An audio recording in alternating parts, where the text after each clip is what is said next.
Welcome to the Coaching Revealed podcast. In this episode of Coaching Revealed, we interview Dr. Paul Vanderbroeck, a leadership scholar and coach. Paul studies figures like Julius Caesar, Plato, and Elizabeth I, not just as distant icons, but as human case studies, whose choices, flaws, and triumphs still mirror our own. In conversation with IOC hosts Emily Terrani and Matzelle, Paul explains how historical leaders can provide insight about what drives influence and followership.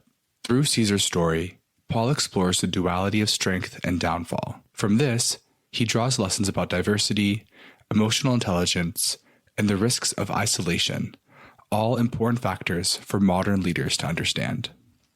Paul also shares his signature coaching method, which includes building a leadership timeline to trace formative experiences and repeating success patterns. Paul encourages coaches to keep a portfolio of case studies to help clients reframe, including figures from history, literature, and even film. Finally, he reflects on how leadership trends evolve cyclically. After decades of collaboration and distributed models, post-COVID anxiety has revived a push towards top-down control. Yet, as history shows, collective leadership often proves more resilient and effective. And now, our conversation with Paul Vanderbroeck. All right. Hello, everyone. Great to have you all here today for this episode of Coaching Revealed. My name's Matzelle, and I'm joined with my co-host, Emily Terrani. And our guest today is Paul Vanderbroeck. And just to give you a little bit more information about Paul, he is an executive coach and organizational consultant, having performed as an officer in Fortune 500 companies. He knows how leaders and organizations interact. He has over 25 years of experience in leadership, team, and organizational effectiveness, spending many years leading human resources and organization development efforts at Shell, GM, and UBS, often with global responsibilities. Paul is also known as a leadership thought leader, whose research and points of view regularly appear in book chapters and quality journals. He is based in both Zurich and Geneva, Switzerland. Paul, it's so wonderful to have you on the podcast with us today. Well, thank you, Austin, and thank you, Emily. It's great to be with you here today, and particularly also honored to be with the Institute of Coaching, which is really a landmark institution globally in our profession. Yeah, absolutely. And so just to kind of get us started today, we'd love to know a little bit more, about kind of your background, but what historical figures have been of interest to you? What have been some of your favorite historical figures? Because that will be a lot of what we get into today with our conversation. Yeah, I'm particularly interested in leaders.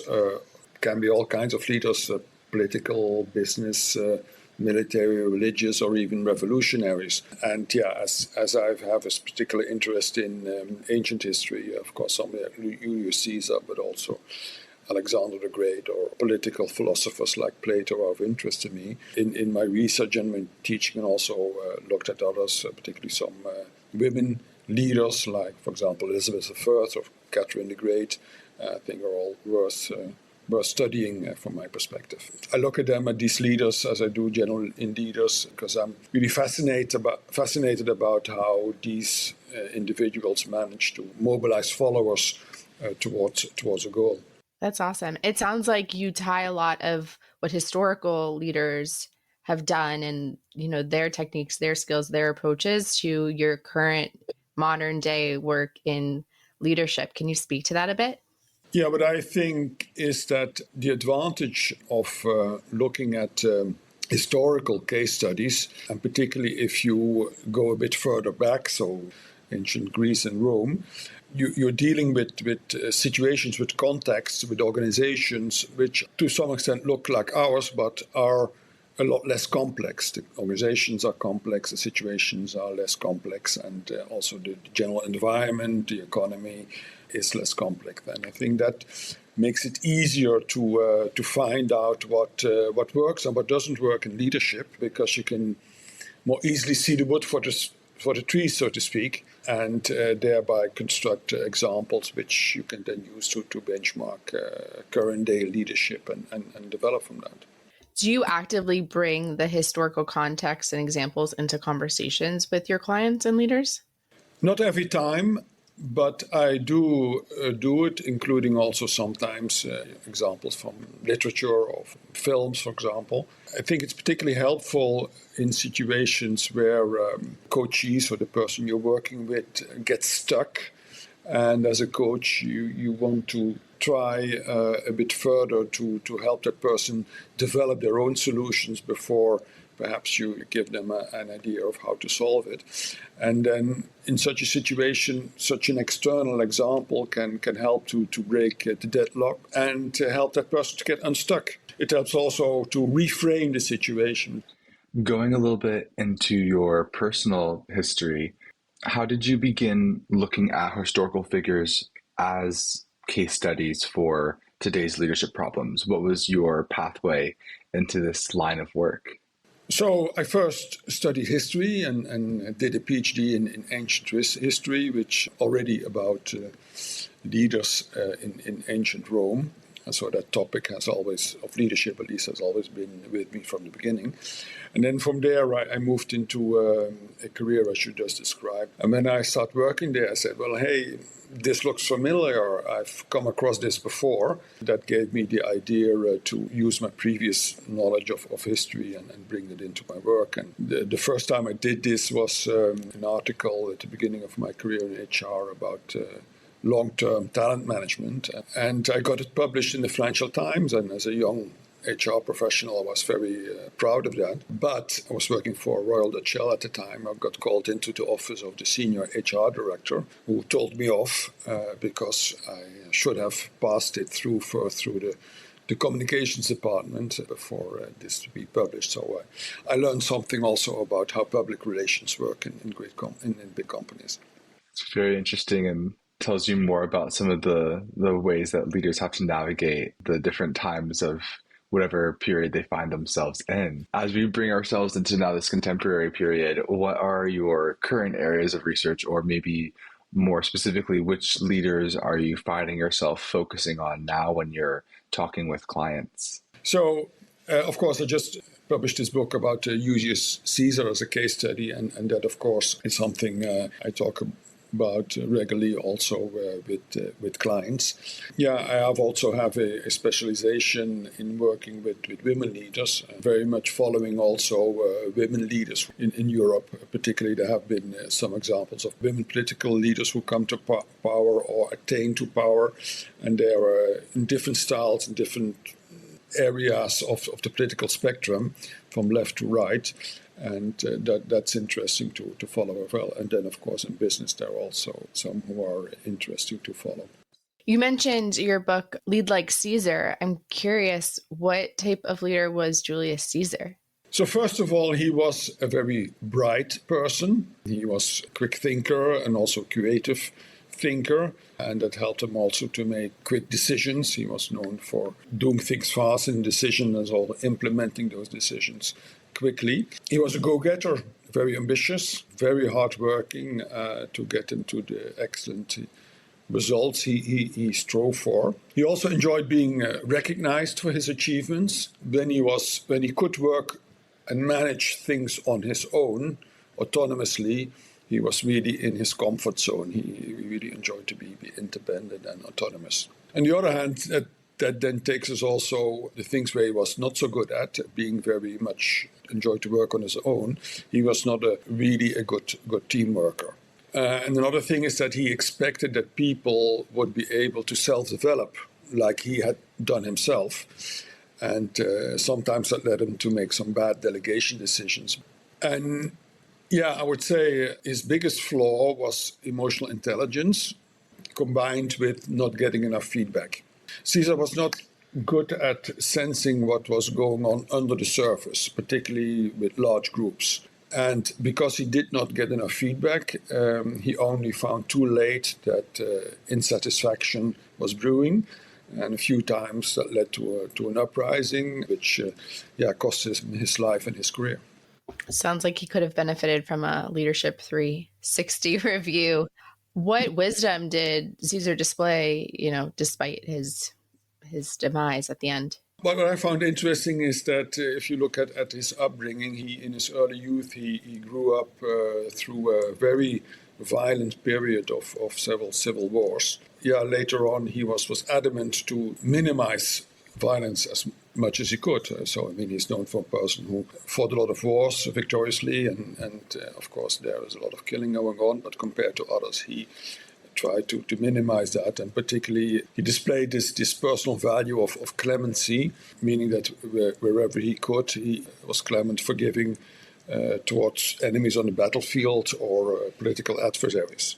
Also, if you talk about wisdom, he saw the value of diversity, and it became also a competitive edge for him as a leader, because he, contrary to others, attracted and gave opportunities to people, particularly of a lower social status, who otherwise did not have or had more difficulty to have the career they had under Caesar.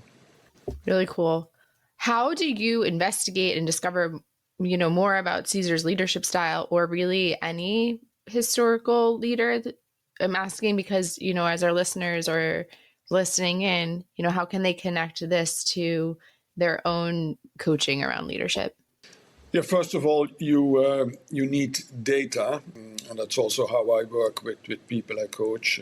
I want to know something about their life, their personality, their career, their behaviors, and you can use several instruments for that. Personality questionnaire, 360s, as you mentioned, Emily, and other biographical instruments. If you look at historical figures, then it's important that you have enough data, which is always the crux in history. Do you know enough to be able to evaluate what has happened and what is going on? Fortunately, in Caesar's case, he lived through a period from which we do have quite a few sources, as we call it, in history. There are, of course, official documents and archaeological evidence, but apart from that, a lot of people wrote about Caesar or exchanged letters with him, from which we have copies. And then, in Caesar's case, it was also helpful that he wrote a lot about himself, from the horse's mouth, so to speak, information about him. And I think that is very important in any period of history. If you look at the leader and want to learn from that there is enough data. And there are some for which we do have data, fortunately, but there are also other periods or individuals where that's much more lacking.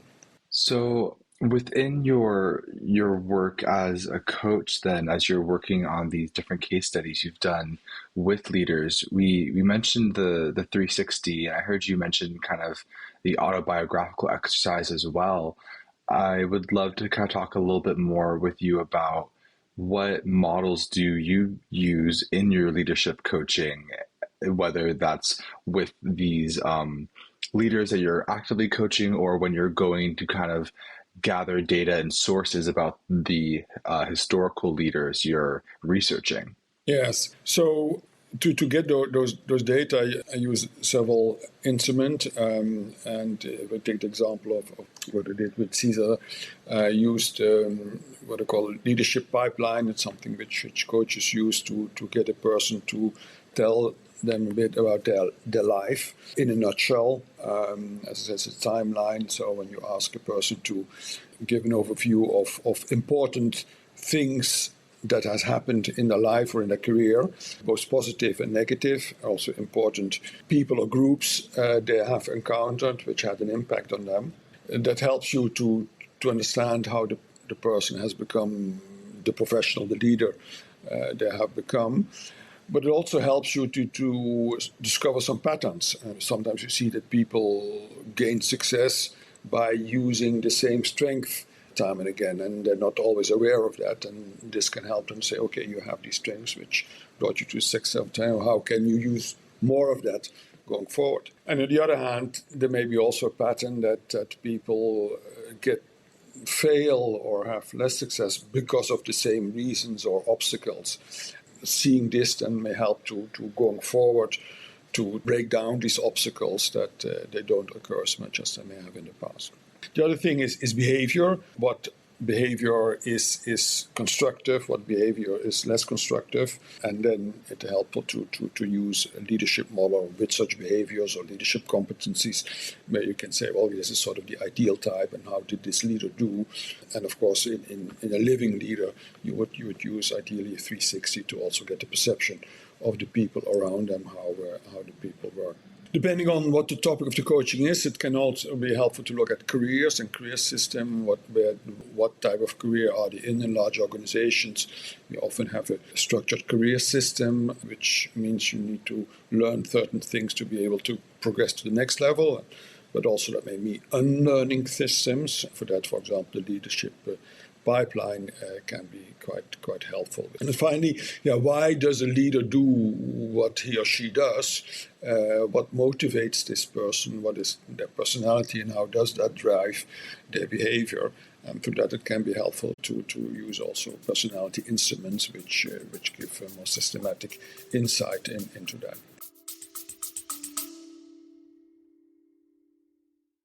Ready to advance your coaching practice? Join the Institute of Coaching and tap into the world's leading resource for coaching science and professional development.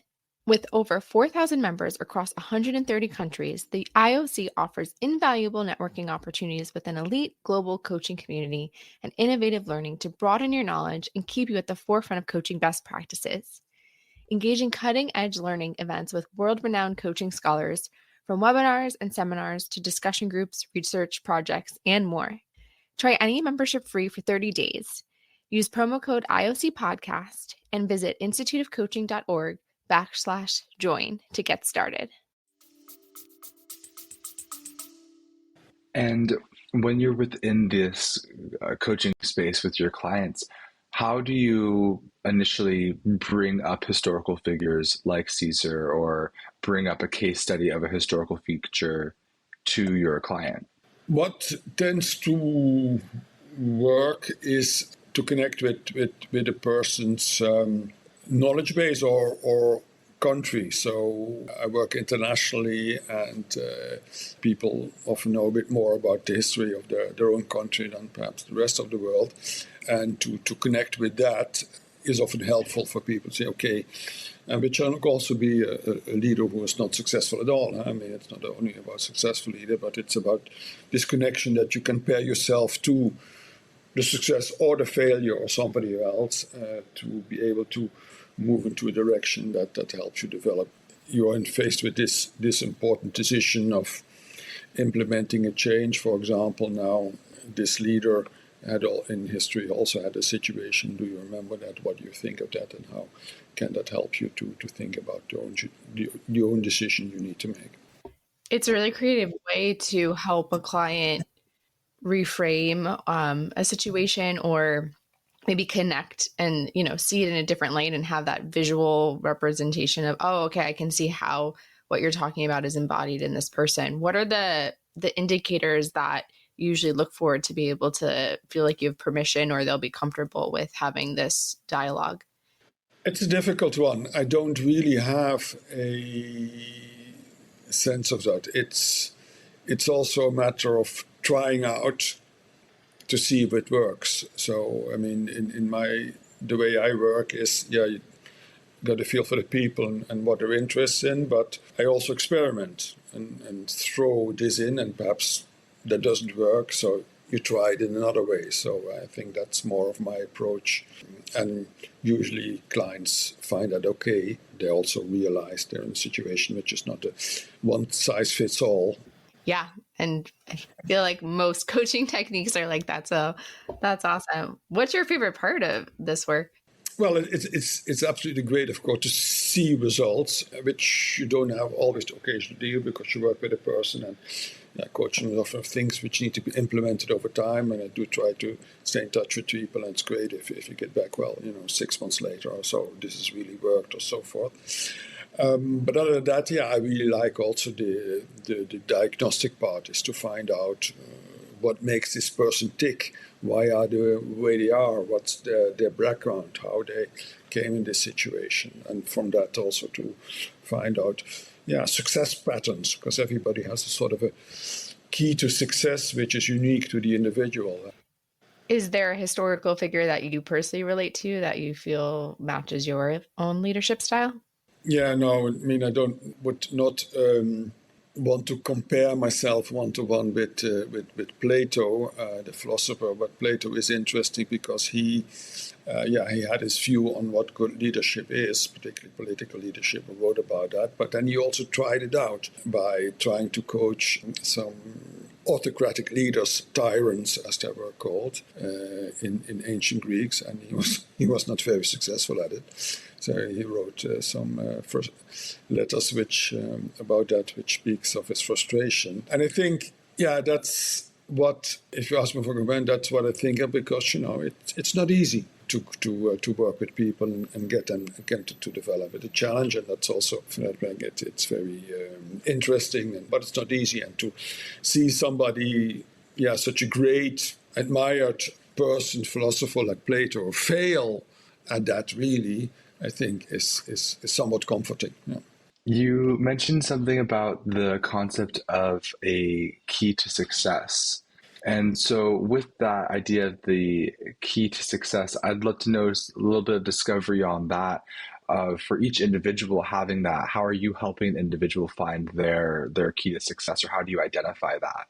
Yeah, what helps a lot is, again, data, and two types of data. And I say data because the people I work with are, leaders, often in the private sector, but also in public sector. But a lot of their work has to do with data. That's how they also work, make decisions, inform themselves. So to use that, you enter in their space, which makes it easier for them and also makes it more credible, believable for them to work with that. So you have, on the one hand, the data about themselves, as I say, to show them how their motivations, their preferences can be helpful, but also get in the way of what they want to achieve. Data for the past about things and unknown strengths, and also obstacles which keep on hindering them and which are worthwhile looking at.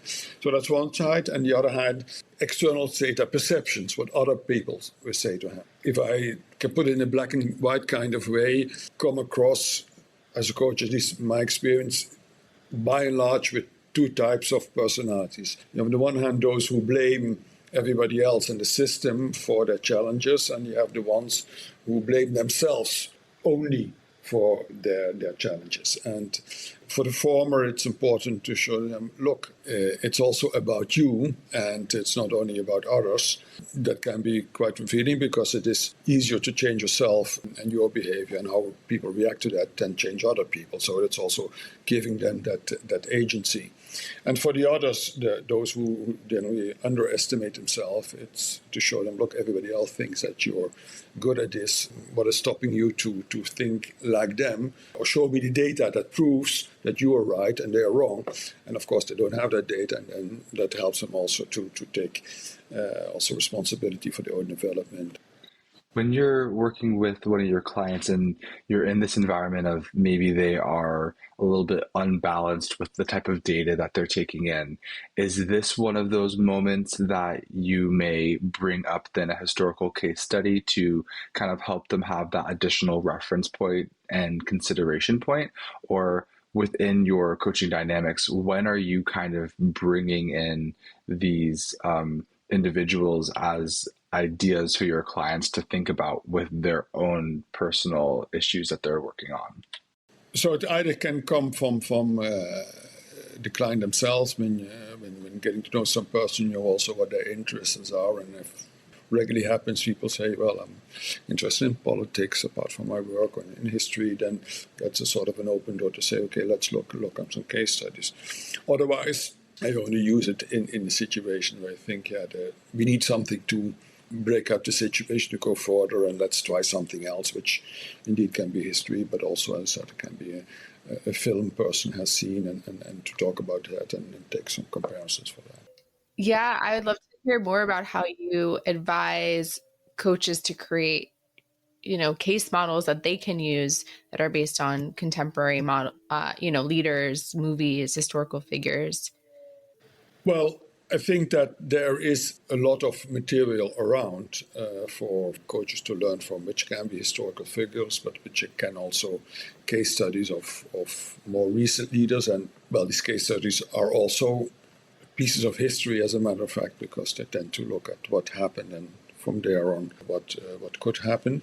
So I think I would advise coaches to have a bit of a portfolio of leadership case studies at hand, which they can draw from and use in their coaching. I mean, in business schools, teaching with case studies is very known.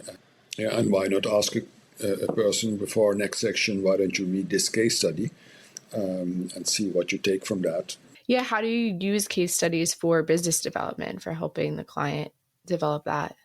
I mean, generally, leaders respond well to case study. I can understand that it's a leadership situation, maybe different from mine, but it's interesting to look at that perspective. Yeah, and I know that you've done work on lonely leaders. So how do you connect all of this into helping leaders who might be feeling alone or feeling lonely? Yeah, loneliness is a real challenge, and it has increased.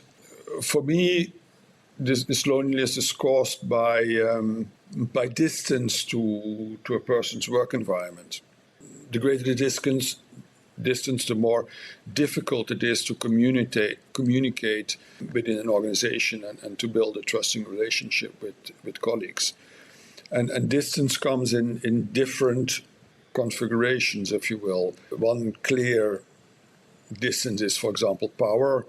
If you have an all-powerful leader who also leads in a top-down way, that makes them distant from their staff, from their workforce. Being different causes distance too, like gender or nationality or culture. If you come from a different environment, like a different country, a different function or different business sector, that also creates a distance with the people you work with. Time and geography also can cause distance. I mean, virtual work is great, but at the same time, not sharing the same office or location does make it more difficult to connect with others. And also, we, in our current organizations, people move frequently in and out of jobs. As a result, we have less time to get to know and work with colleagues or with a boss. And all of that impacts relationship building and causes loneliness. So within some of your work specifically dealing with these leaders who are experiencing loneliness, some of these sound unavoidable due to the circumstances of who the leader is and who their teams are, but some of it does sound like it is things that come up to the leader's particular style. So are you at times then working with leaders to be able to better connect with their teams if their loneliness is somewhat self-inflicted?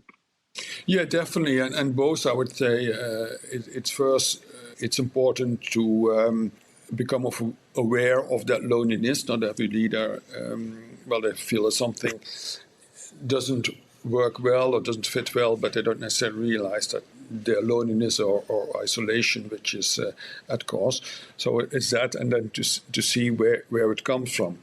It's also this typical example, as I mentioned earlier, about, who do you blame or where do you see the causes? Or if you have such a top-down leader who, because of their style, makes it difficult for people to connect with them, such a person may well complain, why are people not talking to me? Why don't they tell me what their problem is? My door is open, why are they not coming to me? And then itself will say, well, look, I mean, how do you, to take that example, how do you sit in your office? You may say you have an open door, but actually the way you handle the situation that company comes actually means that you have a virtual door. People feel it as your door is actually closed, even if it's physically open.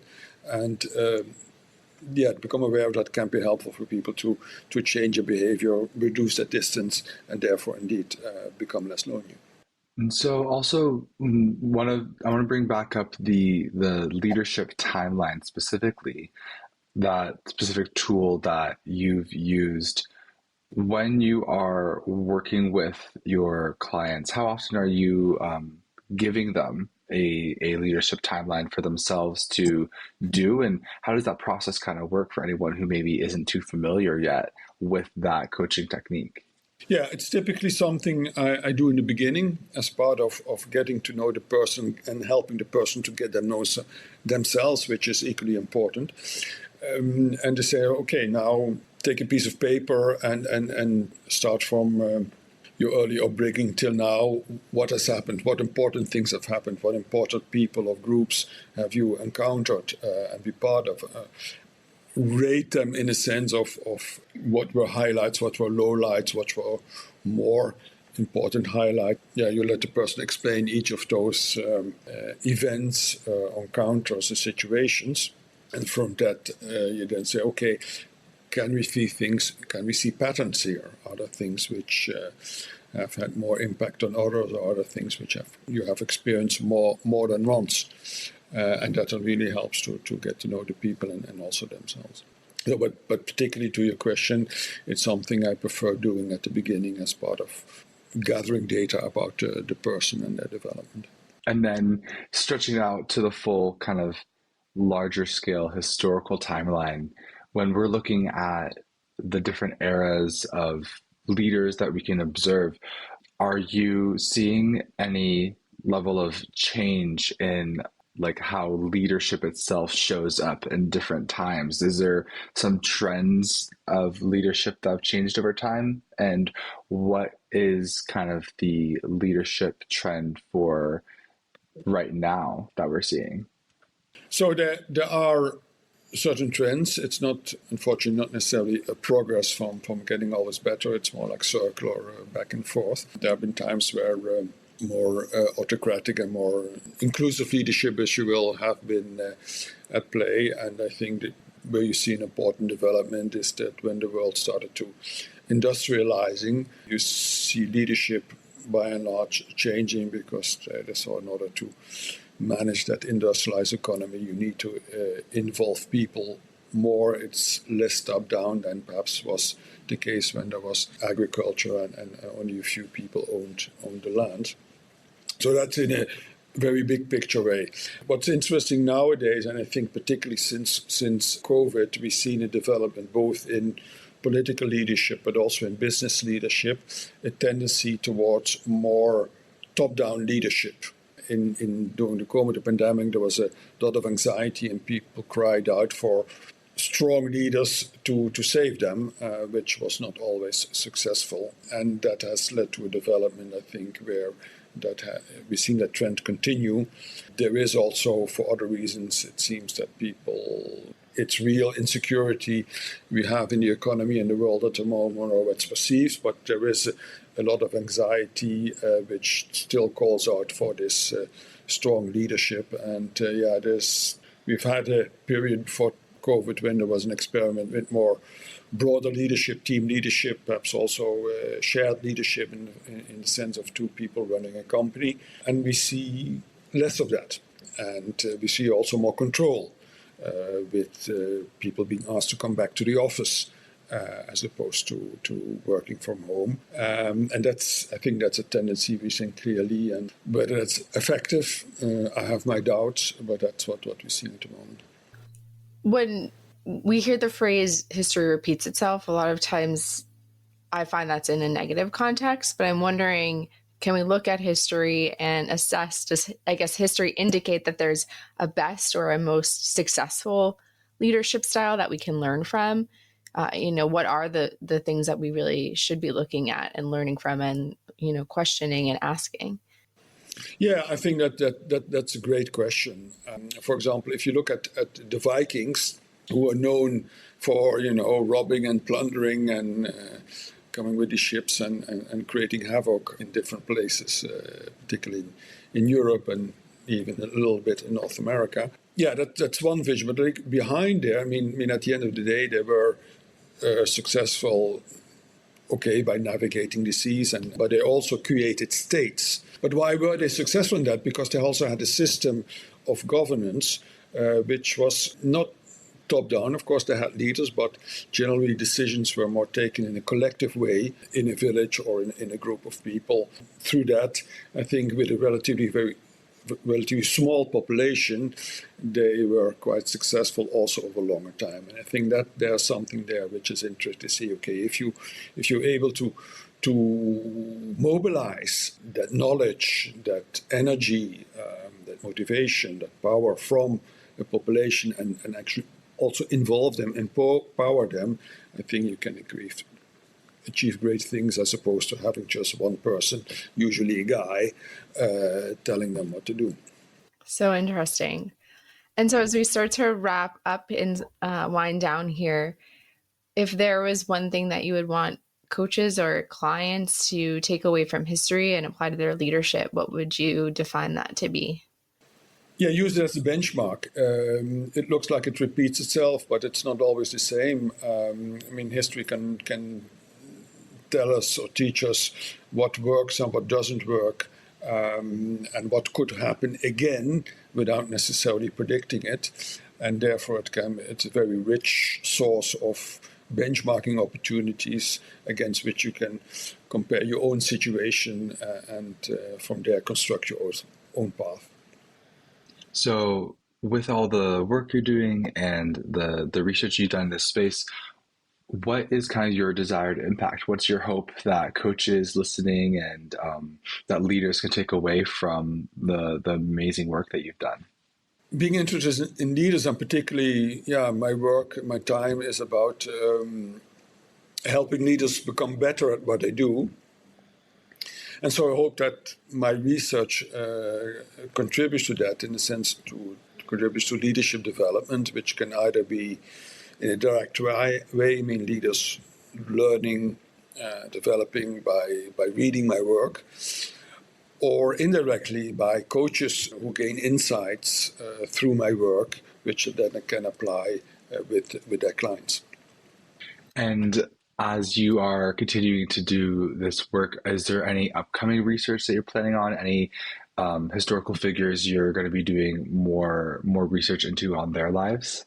As a matter of fact, yes. Some time ago, I wrote a book out for other historical case studies. In that case, there were 4 queens, so women leaders. And in that book, I did not yet what I did with Caesar, in the sense of using modern theories. And because what I did with Caesar was quite insightful, because of the results with this research, we now will go back to that original research which I did about these 4 women leaders, look at their motivation, and perhaps that gives us some further insights about motivation of women leaders. Paul, thank you so much. Is there a way that our listeners can stay in touch with you and connect with you? Yeah, the best way to do so is to follow me on LinkedIn. There you find out, usually that's where I put what I do, publish my research, or put links to it if it's a bit larger than what LinkedIn can take. So that's the best way, LinkedIn. Amazing. Well, thank you for taking the time to chat with us today. It was really fascinating to hear about how you apply and connect history and leadership together and your coaching. Thank you. It was great to talk with you, and it was a wonderful discussion. Thanks for your questions. Yeah, thank you. And thank you, everybody, for listening. Thank you for listening to this episode of Coaching Revealed, brought to you by the Institute of Coaching. You can learn more about the Institute on our website at instituteofcoaching.org. You can stay up to date with new episodes of our podcast by liking and following Coaching Revealed. You can also find us on social media on LinkedIn, Instagram, and X with the handle Institute of Coaching.